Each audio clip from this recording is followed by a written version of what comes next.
You want the truth, the whole truth, and nothing but the truth? You can't handle the truth! Well, we're giving you the Michigan Sports Truth, the show that reveals facts, truth, research, and statistics and never messes around. We lay down the entire truth about everything regarding your Detroit and Michigan sports teams, no matter if it's good or bad. No junk, no entertainment, no homerism, no coddling, no pop culture, no opinions, no shilling, and no fluff. Head over to our website at MichiganSportsTruth.com, follow us on Twitter at Michigan_Truth, and like our Facebook page, The Michigan Sports Truth.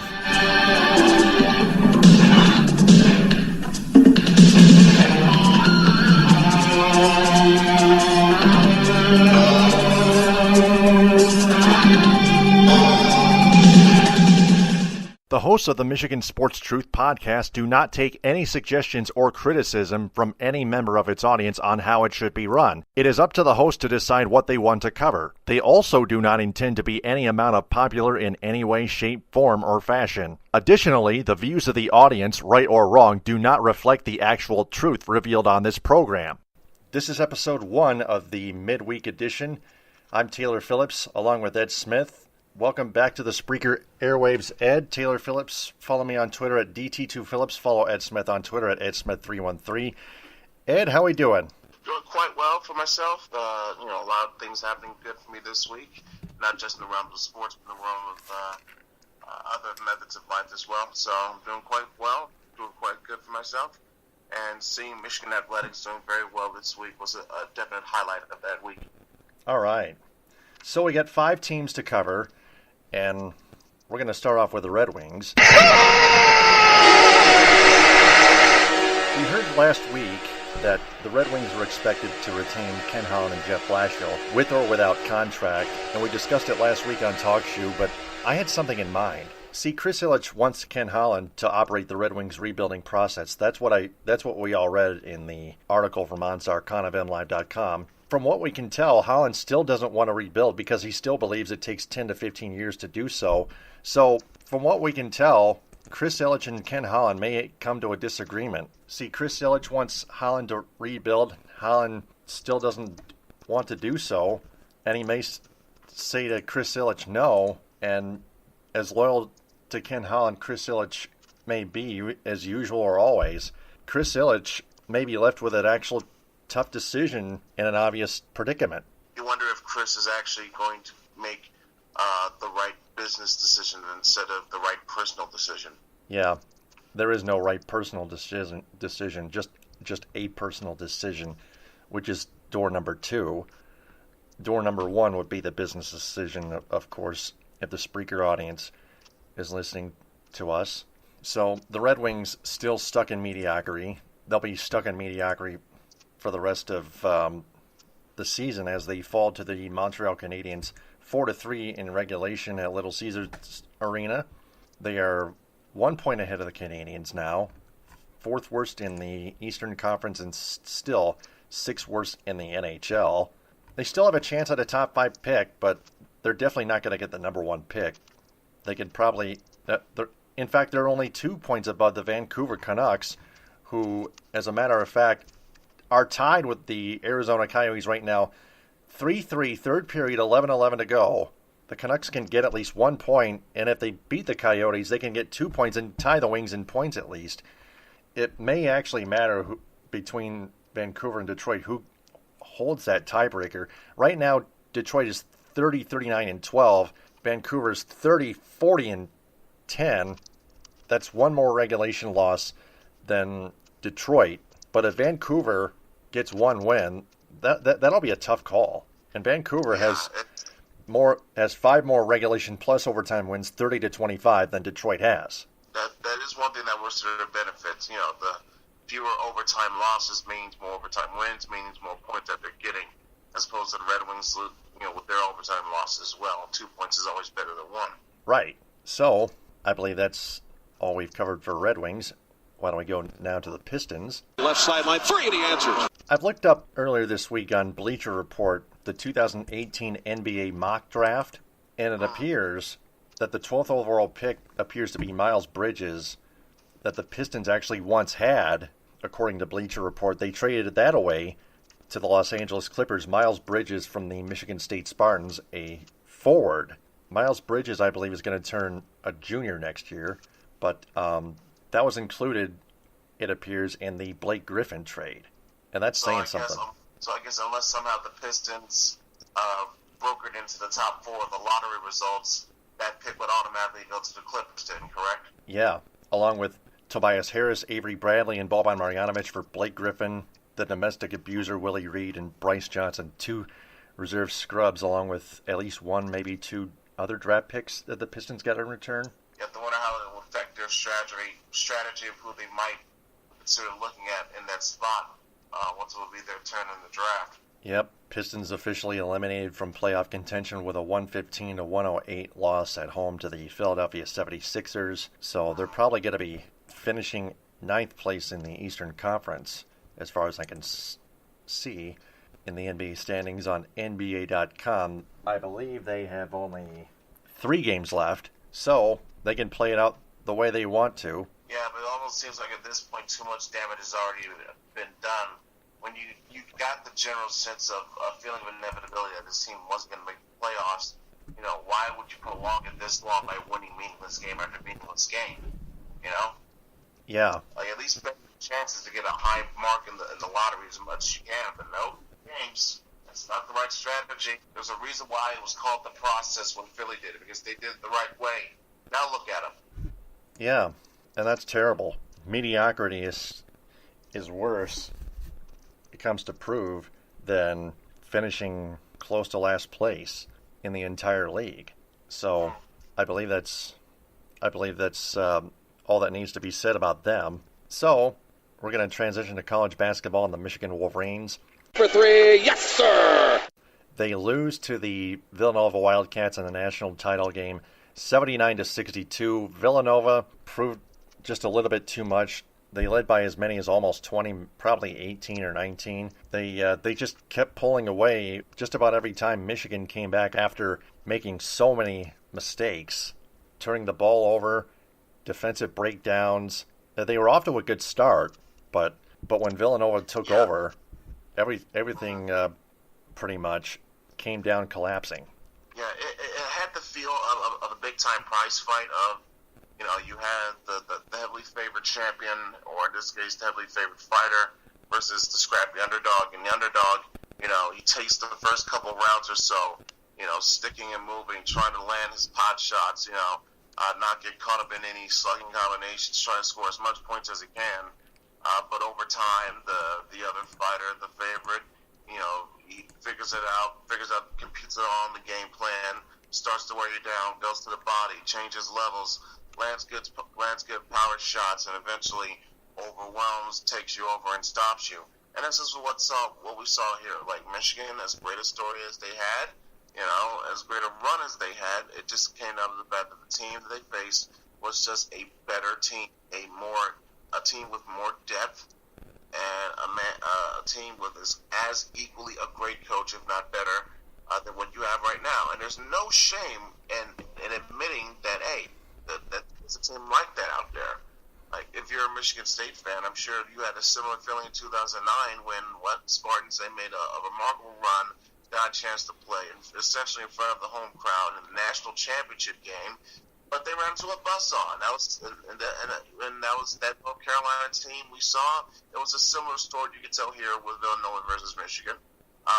The Wolverines, they start out as good as they get good, but a combination of maybe they were feeling a little bit of their reserves running on empty, and this type of journey and road can take a lot out of you physically and energy-wise as well.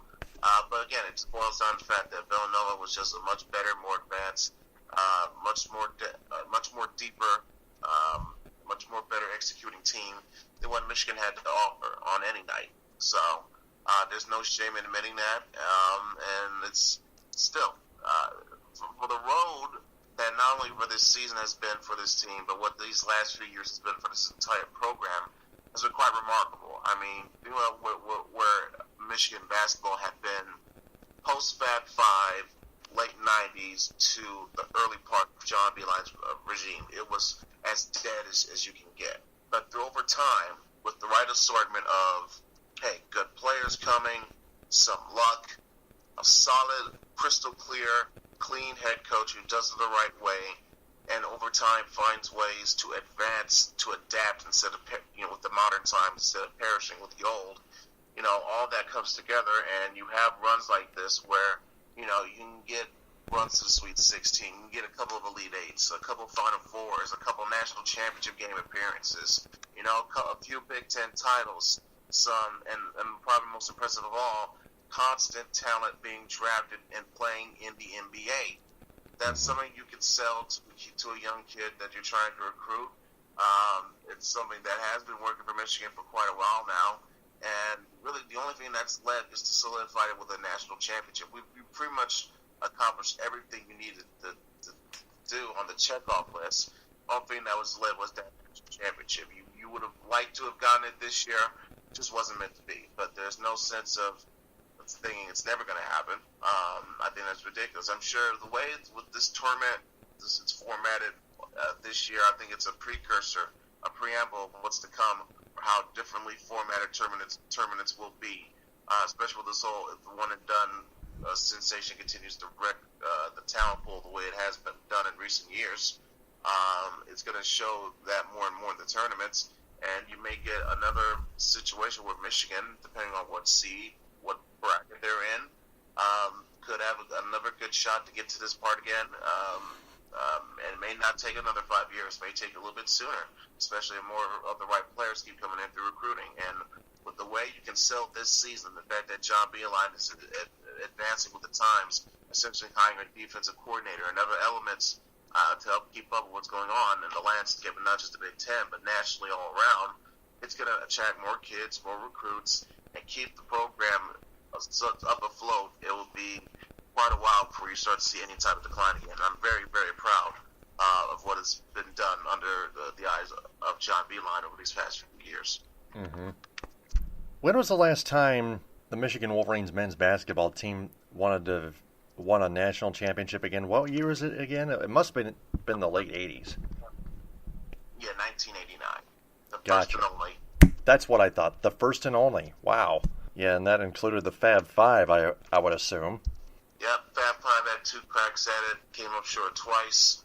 Of course, the 2013 team that featured the famous Treyberg shot against Kansas. Also, the infamous block that should have been a block but was called by a foul instead. And Louisville ended up beating us in the national championship game. So yeah, that's a good stringing run of close but no cigar ever since '89. Yeah, so make that 2 of them, 2013 and this year, to Villanova. Like, the sting is still there, but over time you show more appreciation for what this team accomplished, considering the fact that they weren't even ranked in the preseason, and then they came on the doorstep of winning it all.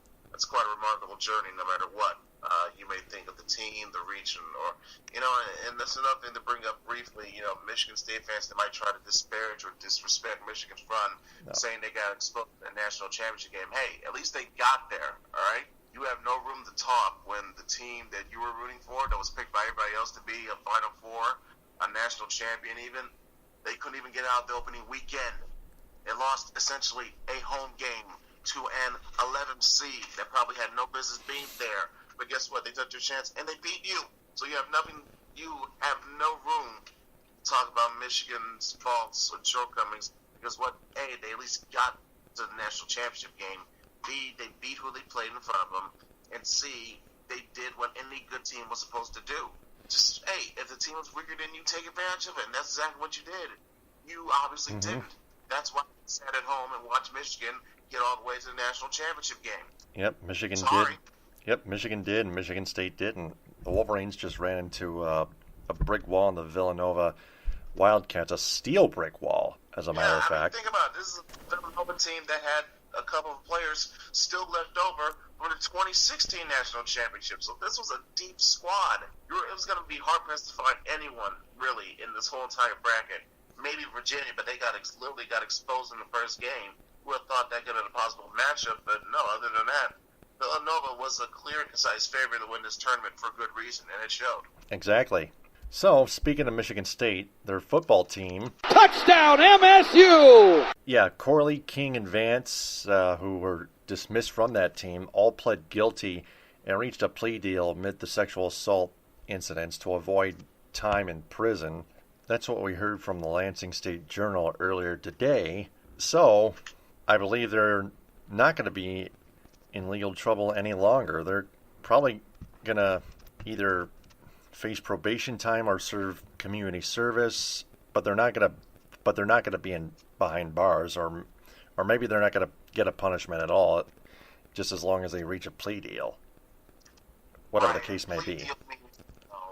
They're admitting to the crime. They're admitting a crime happened, but like I said, they're trying to get as less of a sentence of punishment as possible. So it may boil down to community service, probation, whatever the case may be. But yeah, they definitely figured they had more chance of serving out their punishment in a plea deal and taking their chances in getting acquitted in an actual trial. And then you got the Tigers. That one is long gone! Shifting to baseball, they had another game postponed, their third game postponed, but that was in between 2 wins in their last 3 games. They won 6-1, their first win of the season, over the then winless Royals, who then got their first win 1-0 on Tuesday, and then Wednesday's game was postponed due to cold weather conditions and made up for a doubleheader on April 20th at 1:10 and 7:10. And then the Tigers went into the south side of Chicago at Guarantee Rate Field, came back from down 7-3, and beat the White Sox 9-7 in 10 innings. That just shows you that those are examples that show you that this is the AL Comedy Central once again, just like last year. Well, like it has been now for quite some time. The only difference is that we were able to take advantage of it and win this joke of a division before getting exposed in the playoffs. But anyway, you're going to see instances, sports like this throughout the year where, they may lose 4, 5, or 6 in a row, even, but they'll come back and try to be, play catch up as much as they can. They'll win 2 or even 3 in a row, but I don't see runs like this sustaining long or for a consistent amount of time. I think eventually you'll see basically the team not only come back to earth, but fall back further beneath it. So I don't think it's anything to be too concerned or worry about in terms of messing up our chances for a proper rebuild. I think the tank is still going on. Yeah. I think it was the coincidence that this team started 0-3, considering they were at home, and the Pittsburgh Pirates are not exactly world beaters, okay? They're a much of a joke over there in the National League as what the Tigers are now in the American League. In Pittsburgh, they came in and cleaned our clocks in, right. And yet they came in and cleaned our clocks in. So that should let you know how much of a shitstorm the Tigers should be ready to find themselves in now for the next year or so, or even further beyond that. So I would say hold tight. The season just got started, but eventually everything, the means will come to an end, and then you'll see more of the losses pile up. Yep, one of those 3 rebuilding years until 2021. Ron Gardenhire with his 3-year contract. It's fits appropriately in that time slot. So about the postponed games, especially in April, a lot of fans have been complaining of their baseball teams north of the border, whether it be the Tigers, Mariners, Indians, White Sox, Yankees, Pirates, whoever. There have been a lot of postponed games due to inclement weather conditions, and people are complaining that the season should be started later, or in other words, cut short of 162 games just to save all that postponement crap. And I think I agree with those people. Here's an easy solution. Just put it back to the first week of April like you were doing it before. Like, it's not that hard. Like, I don't get what's the reason behind this. Like, I get it. Like, starting it a week early would make sense if you're a team in a warm place, a warmer climate area, like Miami or Phoenix or LA or Houston or whatever. But no, not in places like Cleveland or Detroit or Chicago or Minnesota. No, like that, New York, please. I don't care how much coverage or attention that the Yankees get. It is not worth sitting in possible snow to open up your baseball season. Hell no. That would be another good point. Yeah. Right. So I definitely am on point with those that have their concerns, complaints, and validly so for this issue.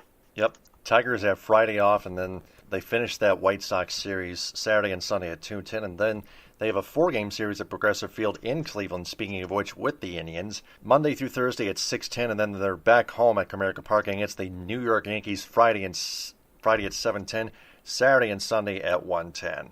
So 2 tough teams going at it, except the Indians are part of the AL Central. The Yankees, yeah, they're a damn good team.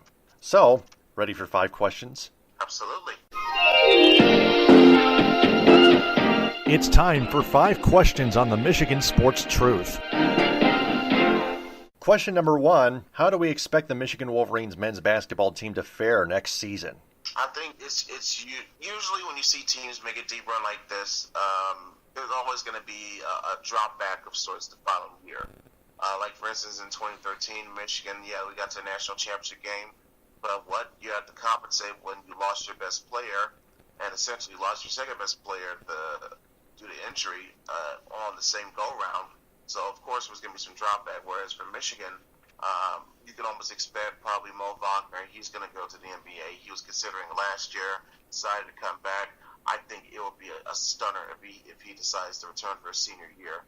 I think his value will never be higher. It's a good chance for him to take advantage of it now. And, hey, go get paid. As for other players, I could see Jordan Poole being one of those guys to take that next step in development, becoming one of those essentially replacing that guys like Abdul Rahman and Robinson are leaving behind. They're just refilling that hole with guys like Jordan Poole and E.B. Watson and so on and so forth. And Xavier Simpson will be back, another year under his notch for our experienced point guard. So I still see this team being able to perform adequately well. I don't know if it's going to be another run like this again. I don't foresee it happening. I could expect us, though, to, like I said, compete competitively neck and neck for the Big Ten regular season title.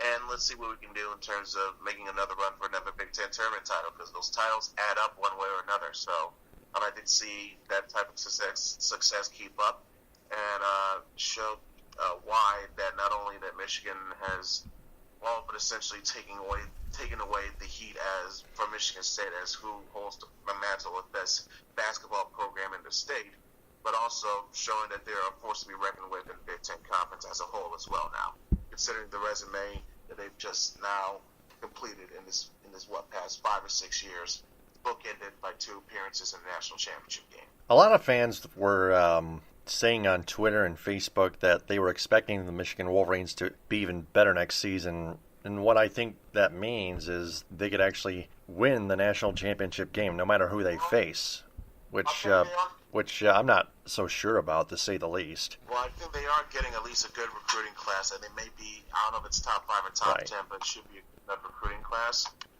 Like I said, building upon the other talent that's still there, and that will be getting another year of experience under their belt. It could bode well. It could bode well for Michigan in that case. Mm-hmm. Next question. Question number 2: can Duncan Robinson miss out on the NBA draft? Keep in mind he's a senior, but how well has he done? That's the question inside the question. Well, if you consider the fact that I don't remember seeing him on anybody else's big board for like a mock draft of not even like say a mid to late second round pick. And you gotta remember there's only 60 draft picks that can go about an NBA draft. It's not as expanded, nowhere near as expanded as the other pro sports with their drafts. So it is a good chance that Duncan Robinson will go as an undrafted free agent, but still, I'm sure a team that's willing to get a guy, for some backup perimeter shooting off the bench with, long length to help on defense and help with spacing on the floor. I'm sure there's loads of teams that will be willing to take a guy like that and develop them underneath their system, even if he is a rookie. So I'm sure there's going to be a place for Duncan Robinson, whether it be in the NBA or even overseas, His playing days are not yet done. No, not by a long shot. Next question. Question number 3. Who is most to blame for the Pistons giving away Miles Bridges in the Blake Griffin trade? Tom Gores, Stan Van Gundy, or Jeff Bauer? Or it can be all the above. I was going to say Stan Van Gundy because, he still has that role of president, that joint title, what he has as both coach and president. So if the ball's on him, he's the one who pulled the trigger on this Blake Griffin deal. He knew what he was giving up, what the risk he was taking for the possible reward. It didn't work out well, and I wonder what the repercussions will be as a result of this. I'll be much intrigued for that.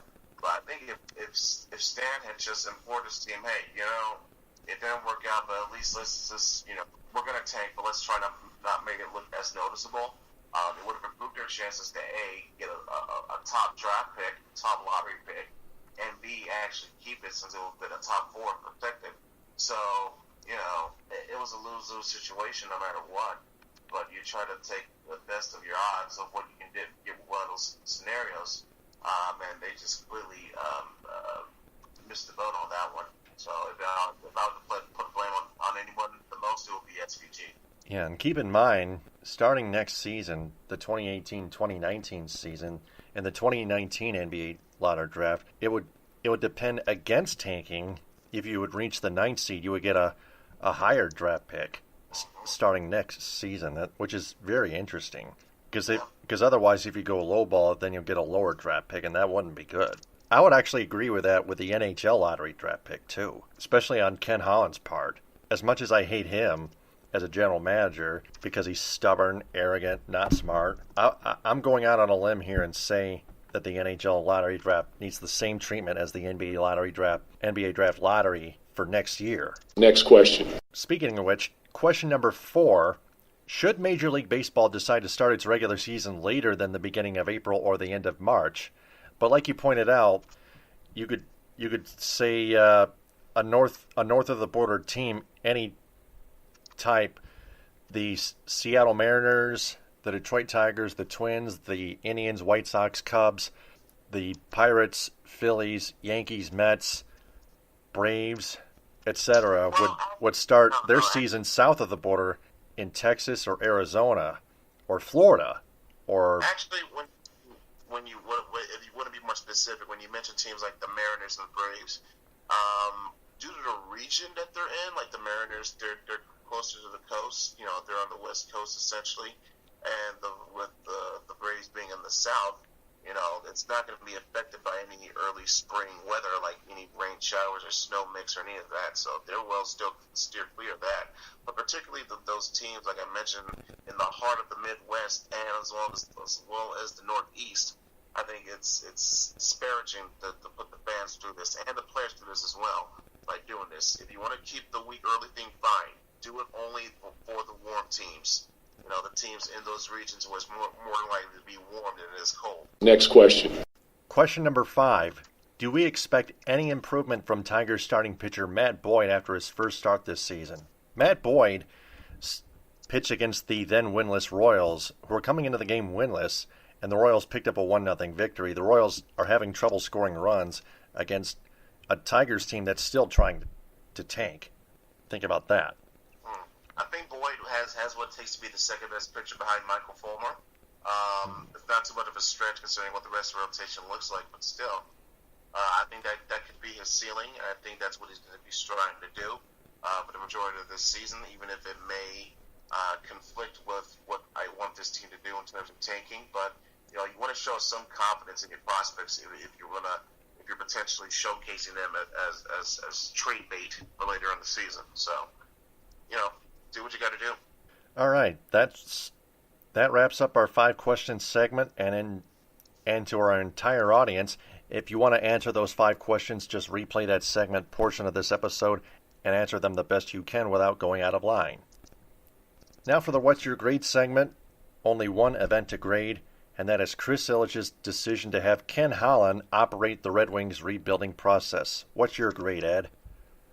Well, that's an obvious F, because if you're going to put in charge of what is essentially a rebuild in all and everything but name. You're putting in charge of it a guy who has personally said that it takes 10 to 15 years to get an effective rebuild going. That it proves that really you have no idea what the hell you're doing. So by that method alone, this undoubtedly deserves an F grade without question. Yeah, at least Chris Ilitch meant a little bit of business, but he absolutely had no clue what the hell he was doing or who he was offering that assignment to, and that was Ken Holland. And that deserves an F flat, period. So that's our What's Your Grade segment. Didn't take long. So for our audience, if they have a grade for that event, post that in the comment bank in this episode, and please don't go out of line. That's episode 1 of the midweek edition on Spreaker, SoundCloud, iHeartRadio, iTunes, and Google Play. Before we sign off, we want to remind everyone to share this episode and our entire podcast on social media and have their friends share that as well, because we want to tell them that the Michigan Sports Truth podcast is searching for a wider local audience that is fans of sports, so please spread the word about the Michigan Sports Truth podcast, its Facebook page, and its Twitter handle at Michigan_Truth. I'm Taylor Phillips. Follow me on Twitter at DT2Phillips and Ed Smith at EdSmith313. Ed, I'll talk to you next week on episode 2 of the midweek edition. Likewise. Take care, my friend. Same to our audience. Thanks very much for listening, downloading, and sharing. TTFN, ta-ta for now. The hosts of the Michigan Sports Truth podcast do not take any suggestions or criticism from any member of its audience on how it should be run. It is up to the host to decide what they want to cover. They also do not intend to be any amount of popular in any way, shape, form, or fashion. Additionally, the views of the audience, right or wrong, do not reflect the actual truth revealed on this program.